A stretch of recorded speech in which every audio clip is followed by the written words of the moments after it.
Hello aspirants. तो आज है हमारा answer writing practice session. Question है जीएस पेपर 3 पीवाईक्यू। क्वेश्चन है नीति आयोग के प्रमुख उद्देश्य बताइए। नीति आयोग के सिद्धांत और कार्य किस प्रकार योजना आयोग से भिन्न है, टिप्पणी कीजिए। तो क्योंकि ये जनरली न्यूज़ में रहता है तो ये डिस्कशन भी एक अच्छा आइडिया दे सकता है नेक्स्ट सेशन में मे बी।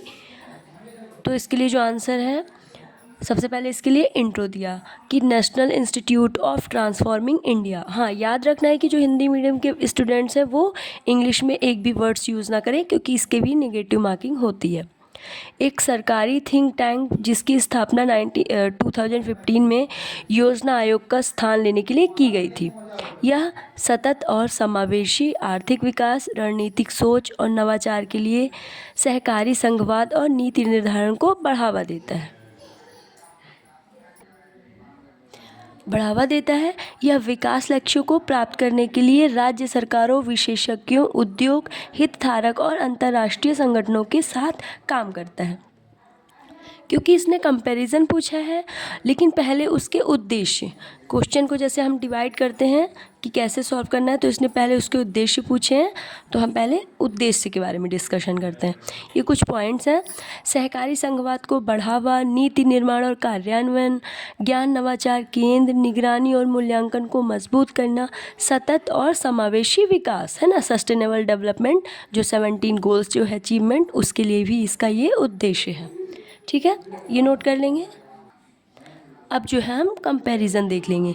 नीति आयोग और योजना आयोग के बीच मुख्य अंतर इस प्रकार है। जैसे कि नीति आयोग सहकारी संघवाद, सहभागी शासन और सतत विकास के लिए, योजना आयोग ऊपर से नीचे की योजना, केंद्रीकृत नियंत्रण, आर्थिक विकास। कार्य जो है नीति आयोग का नीति थिंक टैंक, सलाहकारी निकाय, सहकारी संघवाद सूत्रधार। योजना आयोग का था विकास योजना, संसाधन आवंटन और योजना कार्यान्वयन की निगरानी।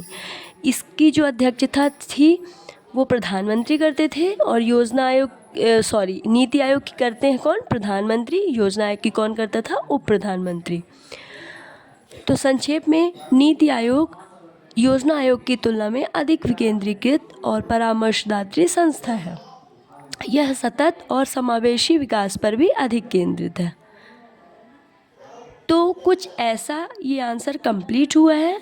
आपको जो भी इसमें इम्प्लीमेंट करना है या फिर कुछ और इनोवेट करना है, और अगर आप डायग्राम यूज़ कर सकते हैं तो आप अपने अकॉर्डिंग कर सकते हैं।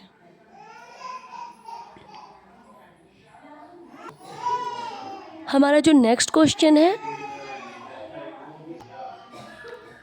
मैंने सोचा कि एथिक्स पेपर में काफ़ी कन्फ्यूज़न होती है इस एस्पिरेंट्स को, है ना, तो थोड़ी हेल्प हो जाएगी। आई थिंक कि इसमें कुछ ऐसा न्यू नहीं हो सकता है, बट कोई केस स्टडी वगैरह होती है तो वो जनरली करंट अफेयर से रिलेटेड होता है। जैसे कहीं पे ओवरब्रिज टूट गया तो कैसे एक सिविल सर्वेंट की भूमिका होती है, कैसे हमारे पॉलिटिकल राजनीतिक व्यवस्थाएं होनी चाहिए, कैसे विकास होना चाहिए, है ना, क्या डिलेमा होते हैं कि पुल अगर टूटे तो कौन कौन से जो है परेशानियां होंगी और कि उन्हें कैसे सॉल्व किया जाएगा। जनरली ये केस स्टडी में होता है। एथिक्स जो पेपर है उसमें कहीं ना कहीं एक स्टैटिक होता है, जिसमें आप अपनी मतलब आप खुद को एम्पैथिक होके उस टॉपिक पे बात करते हैं। तो क्वेश्चन है सिविल सेवकों के बीच उदारता और वस्तुनिष्ठता को कैसे बढ़ावा दिया जा सकता है, अपना सुझाव दीजिए। सबसे पहले बताना है कि जो बढ़ावा दिया जा सकता है, अगर ये बढ़ावा देना है, इट मीन्स कि हमें इसकी ज़रूरत है, तो इस बढ़ावा देने के लिए हम अपना सुझाव देंगे। आप भी दे सकते हैं। मैंने जो बताया है मैं उसके बारे में बताती हूँ। सिविल सेवक वह पुल है, मतलब ये ब्रिज का काम करता है, जो जनता की भलाई हेतु कानूनों और नीतियों को लागू करने, आवश्यक सार्वजनिक सेवाओं देखरेख करने, सरकारी कार्यक्रमों को जनता तक पहुंचाने का कार्य करते हैं। यदि उदारता एवं वस्तुनिष्ठता का विकास होगा तो सहायता वंचित लोगों तक पहुंच सकेगी। आप एक सिविल सर्वेंट बनेंगे तो आपका जो मेन उद्देश्य होता है वो कहीं ना कहीं डायरेक्टली जनता का ही विकास करना होता है ना। आपको जनता और हमारे कार्यक्रमों के बीच में एक बेहतर बैलेंस बनाना होता है। तो ये हमारे कुछ सुझाव हैं। बढ़ावा हेतु सिविल सेवक के उदारता एवं वस्तुनिष्ठता को बढ़ावा हेतु आवश्यक दृष्टिकोण एवं सुझाव। प्रशिक्षण और शिक्षा। जिस प्रकार आप एक बच्चे होते हैं तो आपको प्रशिक्षण से और शिक्षा से ही विकास किया जाता है, डेवलपमेंट किया जाता है, या फिर वो आपके घर का माहौल हो जहाँ पे शिक्षा दी जाए, या फिर वो विद्यालय हो, या फिर यूनिवर्सिटीज़ हो। जनरली शिक्षा से ही या ट्रेनिंग से ही आपके अंदर ये डेवलपमेंट किया जाता है। तो अगर हमें एक सिविल सर्वेंट का करना है तो इसके लिए भी प्रशिक्षण और शिक्षा। उदारता और वस्तुनिष्ठता निर्णय लेने के महत्व पर जोर देते हुए संपूर्ण प्रशिक्षण कार्यक्रम प्रदान करता है। स्पष्ट नैतिक दिशा निर्देश। अगर आपके में मोराल्स नहीं होंगे, नैतिकता नहीं होगी, तो आपके अंदर भावनात्मक जो है वह विकास नहीं होगा और आप किसी के भी दर्द को समझ नहीं सकते। अगर आपको एक सिविल सर्वेंट बनना है तो आपको ये समझना पड़ेगा, भावनाओं को भी समझना पड़ेगा कि किसको ज़रूरत है।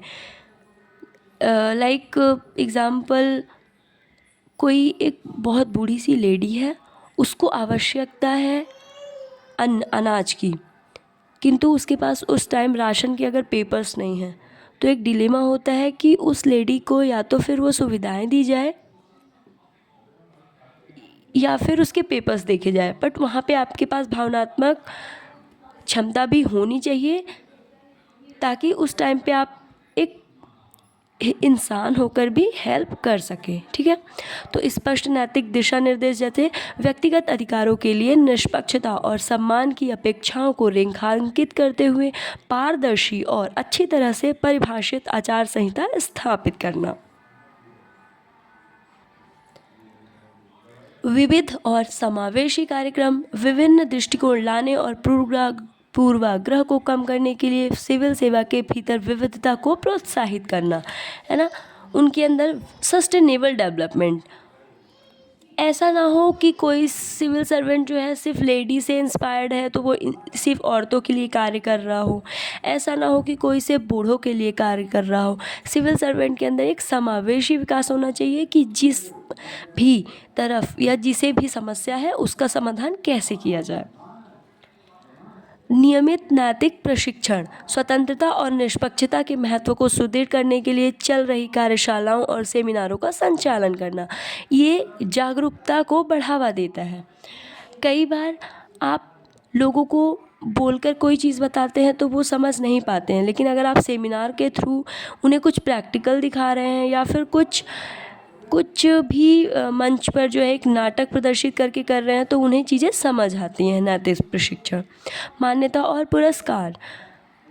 अगर आपके घर में जैसे किसी चीज़ के लिए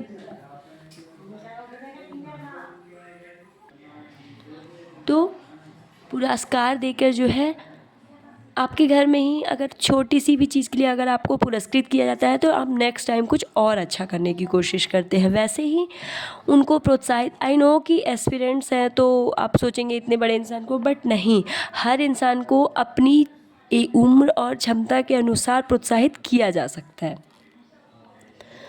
उनको प्रोत्साहित करना जो लगातार स्वतंत्रता को बनाए रखने और अपनी भूमिकाओं में निष्पक्षता का अभाव करने के लिए प्रतिबद्धता प्रदर्शित करते हैं, ताकि वो सिविल सेवक जो है वो प्रोत्साहित हो कि अगर वो ईमानदारी का कार्य कर रहे हैं, जैसा कि आपको एथिक्स में सिखाया जाता है, तो वो प्रोत्साहित भी हों अपने उस कार्य के लिए। इस प्रकार जो है हमारा कंक्लूज़न हो जाएगा कि इन रणनीतियों को लागू करके सरकारें एक ऐसी वातावरण बना सकती हैं जो सिविल सेवकों को उदारता और वस्तुनिष्ठता को प्राथमिकता देने के लिए प्रोत्साहित करती है।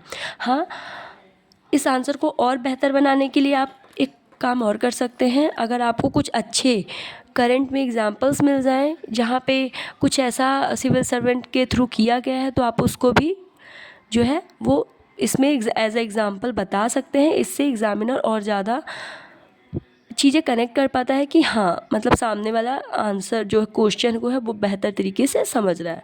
For today, thank you so much.